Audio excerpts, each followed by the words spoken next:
आराम से, आराम से, एक हाथ का फैसला रखो। हाँ, आराम से बच्चों।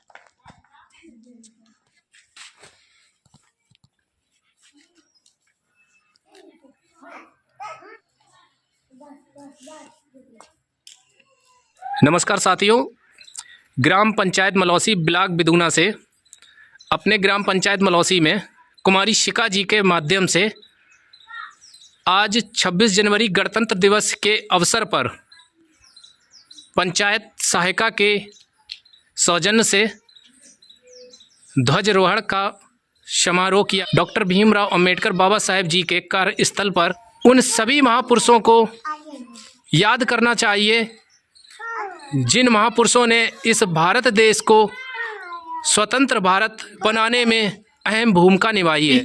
महापुरुषों को नमन करना चाहिए। बस यही हमारा संदेश है कि हम उनको कैसे भूलें जिन्होंने हमारे भारत देश के लोगों को नए जीवन की रोशनी को दिखाया है। जोर से बोलें, भारत माता की जय। डॉक्टर भीमराव अंबेडकर बाबा साहेब की जय। बाबा साहेब भगत सिंह चंद्रशेखर आजाद, सभी उन महापुरुषों को नमन करते हुए सभी लोग अमर रहे। यहाँ अपना अमूल्य समय देकर उपस्थित हुए हैं, जिन्होंने एक समाज को चलाने के लिए एक रूपरेखा तैयार करी, जिसको हम लोग बोलते हैं संविधान। और इसको बनाने में जो समय लगा है, जो ये किताब आप लोग देख रहे हैं, ये क्या है? ये संविधान की किताब है। क्या है? ये क्या है? एक किताब। ठीक है। अच्छा, ये किस चीज की किताब है? जैसे हम लोगों के यहाँ कोई शादी वगैरह होती है ना, तो उससे पहले हम लोग क्या करते हैं, एक रूपरेखा तैयार करते हैं कि हमें इस दिन ये करना है और इस दिन ये करना है। तो इसमें ये सारी चीजें समाज को चलाने के लिए जो चीज है, आज अगर हम लोग सांस भी ले रहे हैं ना, या इस जगह पे खड़े हैं, तो ये सारी चीजें इस किताब में लिखी हुई है।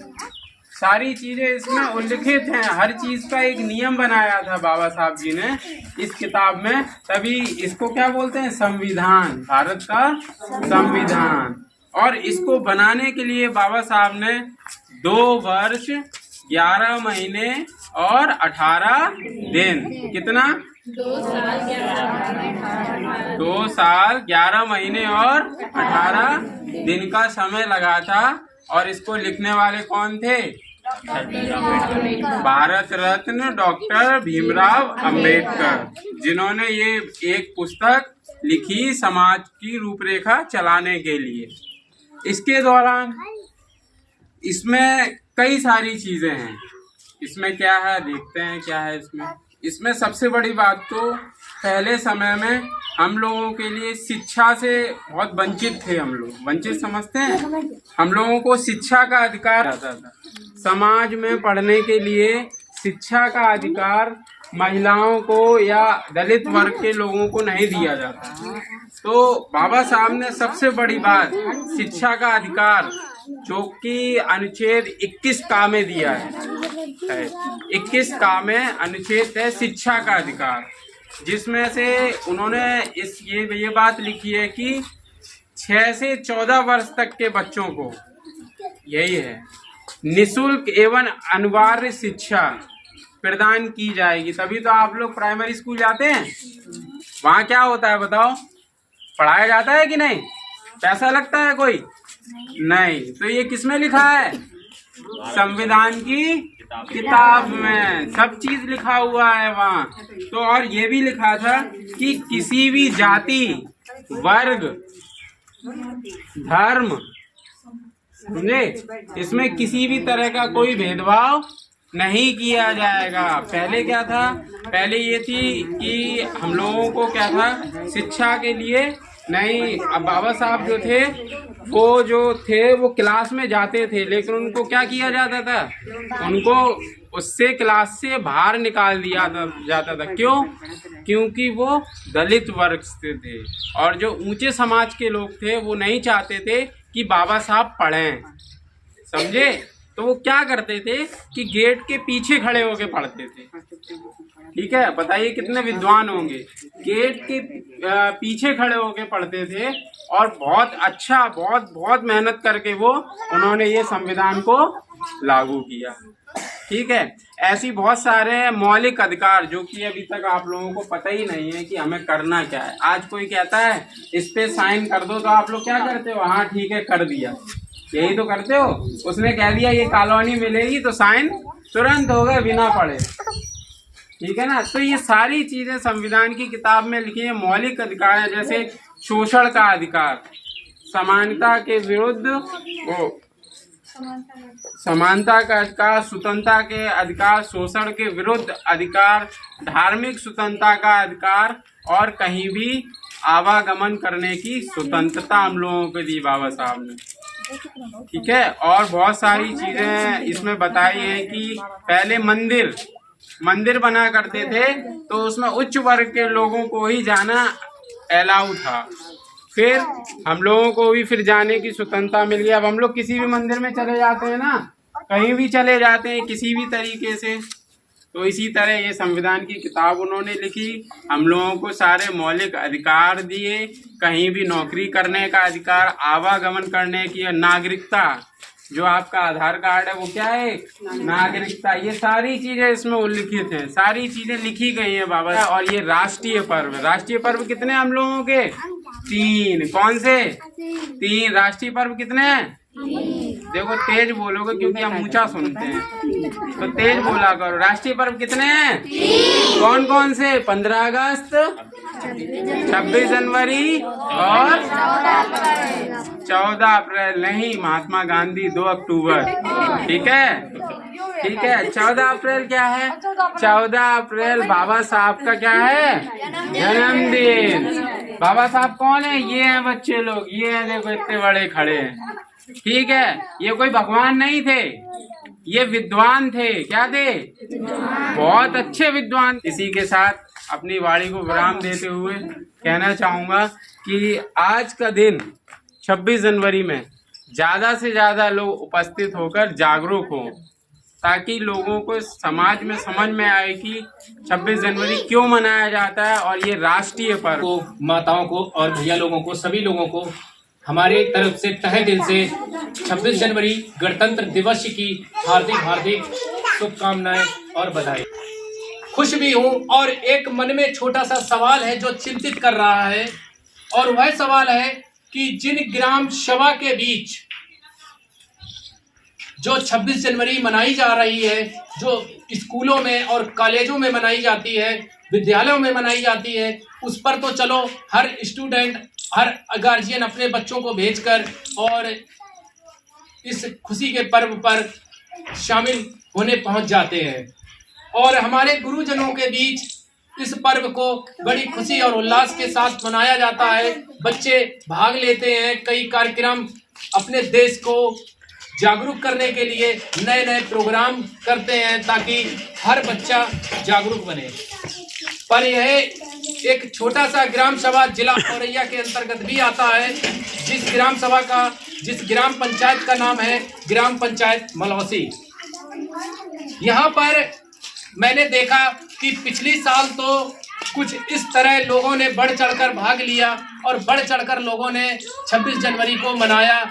ये उन लोगों के माध्यम से मनाई गई थी जिन लोगों को इस ग्राम सभा के उन लोगों के साथ गिनती में लाया जाता है जो एक सम्मानित और वरिष्ठ व्यक्तियों में चुना जाता है। पर इस वर्ष क्या हुआ?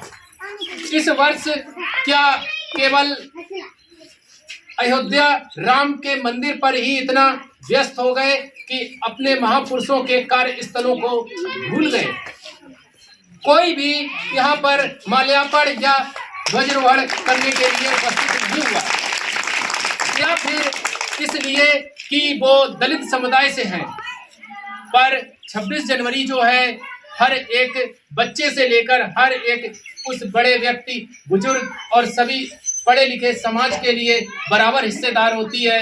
और अगर उनको उन जगहों पर बुलाया जाता है जिन जगहों पर उनके पास सूचनाएं आती हैं, तो क्या यह त्योहार, यह पर्व बुलाने के उपलक्ष्य में होता है कि जिनको बुलाया जाएगा तो वही वो पर्व मनाएंगे, बाकी बच्चे और जो नई पीढ़ियों को नया जीवन मिलने वाला है, नई शिक्षा मिलने वाली है, उन पर क्या विचार किया जाए, उन पर, उन लोगों को वो लोग क्या संदेश देना चाहेंगे कि जहां पर बुलाया जाए वहीं पर जाओ। क्या यह किसी के पर्सनल कार्यस्थल पर है या फिर इन महापुरुषों के माध्यम दिया गया बलिदान एक समाज का है?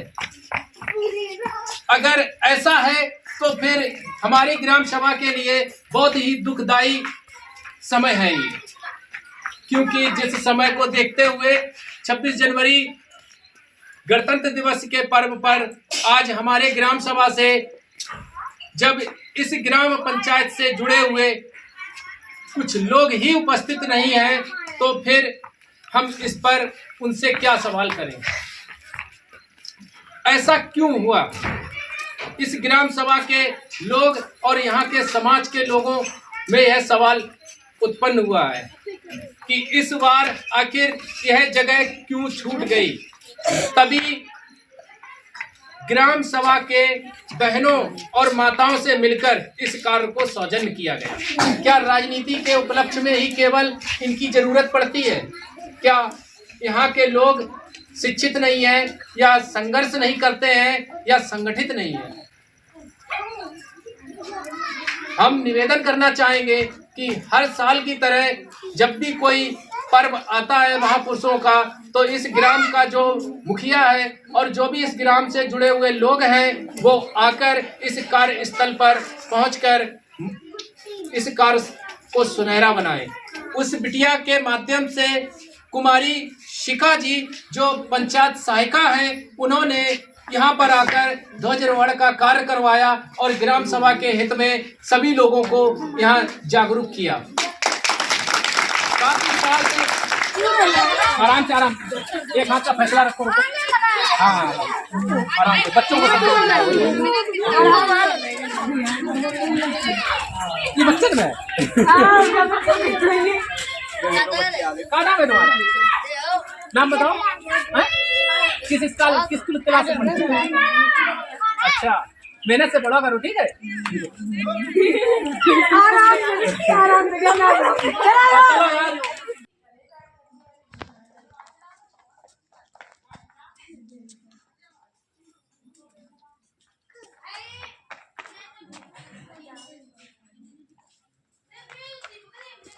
अब सही लग रहा चाची, लगा दिए, सही रहा।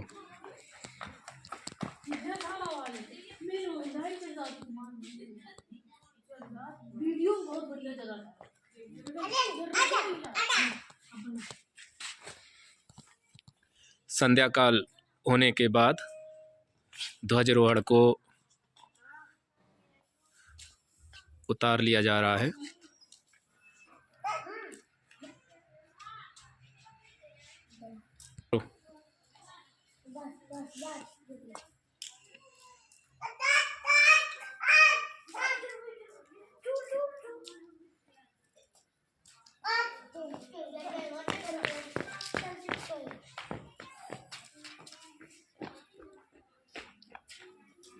हमसे का डंडा काला है, ये है।